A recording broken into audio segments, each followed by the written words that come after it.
Here's the story of the Tower of Babel. Our story begins in the early days after the Great Flood, when all of humanity spoke a single language and lived together in one place, a plain in the land of Shinar. As they multiplied and settled, they decided to embark on a grand project. They said to one another, "Come, let us make bricks and bake them thoroughly." They used brick instead of stone and tar for mortar. Their ambition grew even larger. "Come, let us build ourselves a city, with a tower that reaches to the heavens, so that we may make a name for ourselves and not be scattered over the face of the whole earth." Their motivation was clear: unity, fame, and a desire to consolidate their power and reach for the divine on their own terms, rather than following God's command to spread out and fill the earth. God, however, observed their plan. The Bible says, "The Lord came down to see the city and the tower the people were building.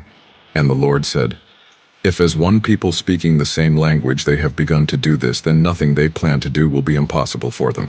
Come, let us go down and confuse their language so they will not understand each other." And so the Lord did just that. He confused their language, making it impossible for them to communicate and cooperate on their ambitious project. With their shared understanding lost, the building ceased. They could no longer work together. Because of this, the Lord scattered them from that place over the face of all the earth.